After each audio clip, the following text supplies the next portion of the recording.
Banjir besar yang terjadi di Aceh, Sumatera Utara, dan Sumatera Barat menjadi bukti bila kerusakan hutan sudah sangat parah dan membahayakan keselamatan warga. Penegak hukum tengah menyelidiki perusak hutan yang memperparah dampak banjir akhir November lalu. Presiden Prabowo Subianto berkomitmen untuk menindak tegas pelaku pembalakan liar dan mengimbau untuk menjaga lingkungan. Inilah catatan Kompas TV, bencana Sumatera, bukti hutan belum terjaga baik. Menjaga lingkungan, mengantisipasi kondisi di masa depan mungkin yang di daerah-daerah juga semuanya harus siap.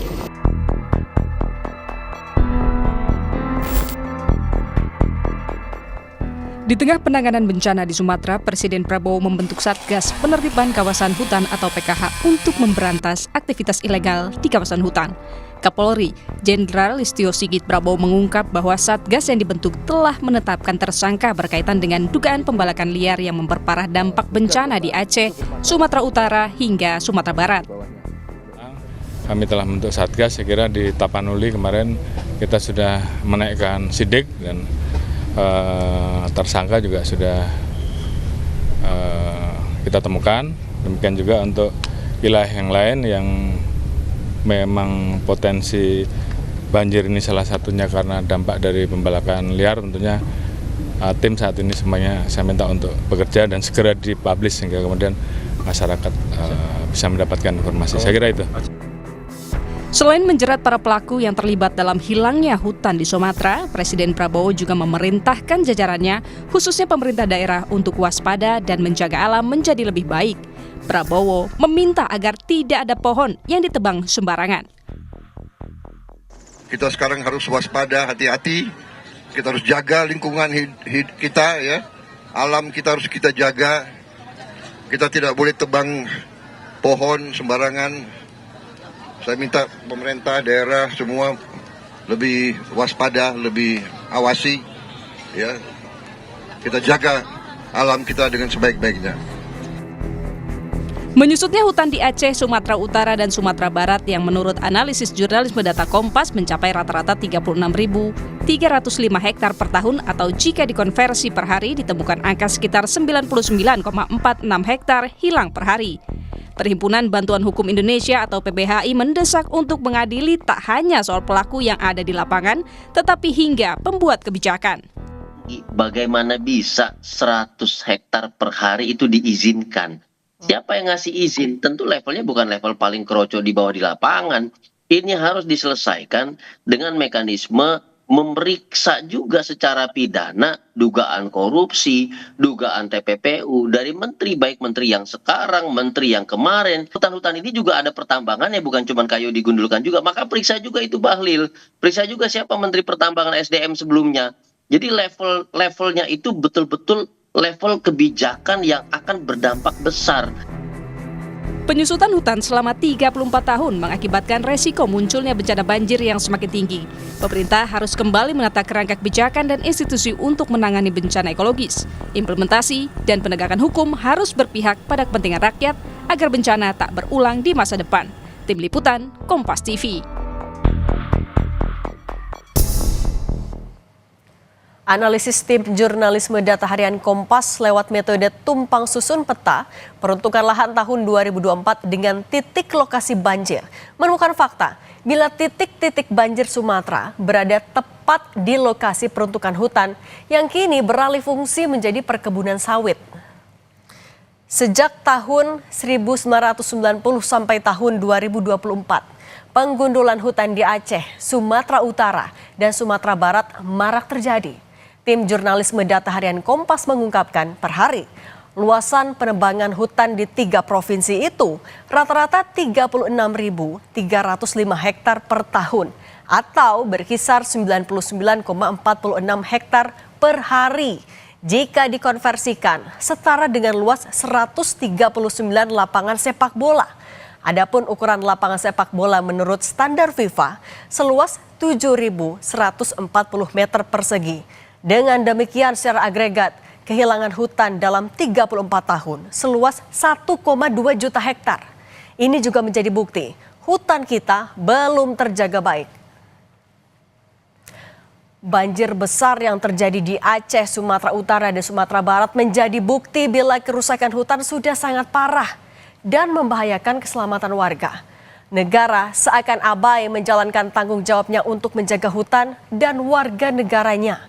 Banjir Sumatera bukanlah bencana alam semata, tetapi bencana ekologis yang disebabkan oleh kebijakan pembangunan yang mengorbankan hutan demi kepentingan ekonomi.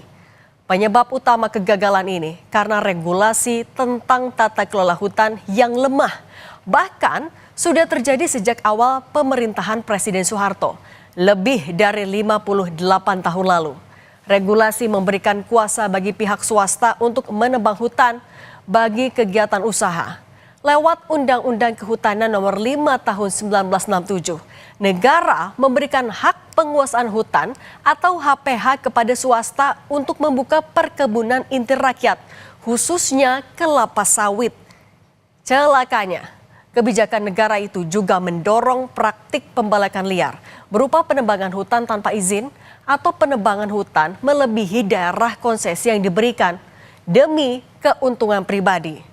Hutan alam yang kaya ragam tanam sekejap menjadi perkebunan sawit atau dibiarkan gundul tanpa ditanami kembali. Keseimbangan ekosistem pun rusak. Tidak hanya pohon bertumbangan, tetapi banyak satwa liar seperti orangutan dan gajah kehilangan habitatnya.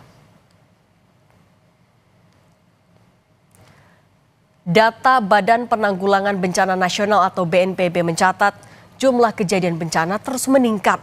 5 tahun terakhir, jumlah kejadian bencana banjir atau longsor melonjak 5 kali lipat. Dari 882 kejadian bencana pada periode 2019 hingga 2024, lompat menjadi 4.779 dalam periode 2020 hingga 2025. Ironisnya, lonjakan kejadian bencana ini tidak lantas menjadi alarm pengingat. Sampai hari ini, negara belum terlihat serius membenahi tata kelola hutan. Regulasi baru kehutanan lewat Undang-Undang Nomor 6 Tahun 2023 tentang Cipta Kerja malah membuka celah bagi praktik deforestasi. Aturan ini menyederhanakan penetapan hutan hanya dengan peta atau citra satelit, serta menghapus ketentuan batas minimal 30% kawasan hutan dari luas daerah aliran sungai dan atau luas pulau. Dampak regulasi yang lemah menyebabkan lebih dari 1.000 manusia meregang nyawa dalam bencana Sumatera. Sementara itu, lebih dari 200 orang masih dinyatakan hilang. Tercatat juga hampir 160.000 rumah warga rusak, 140 jembatan putus, dan ribuan infrastruktur lainnya hancur. BNPB memperkirakan biaya pemulihan pasca bencana lebih dari 51 triliun rupiah. Bencana Sumatera seharusnya jadi titik balik bagi negara untuk lebih berkomitmen dalam menjaga hutan. Tata kelola hutan harus segera diperbaiki dengan melakukan evaluasi menyeluruh terhadap izin penebangan hutan yang sudah diberikan, khususnya di daerah aliran sungai dan kawasan rawan bencana. Pemberian izin-izin baru sebaiknya di-stop sambil merevisi regulasi kehutanan yang berpihak kepada aspek perlindungan ekologis dan pelestarian lingkungan.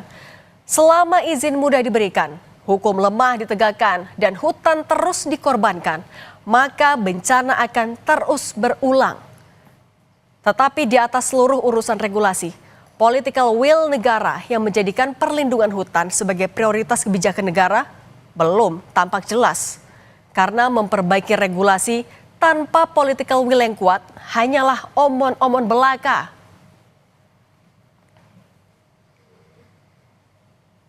Kepemimpinan kuat Presiden Prabowo harus memastikan tidak ada lagi praktik transaksional yang melibatkan aparat penegak hukum dan kementerian dengan oligarki atau elit lokal dalam pemberian izin pemanfaatan hutan untuk kegiatan perkebunan atau usaha perekonomian yang lain. Dan saudara, demikian catatan Kompas TV, jumpa lagi pekan depan.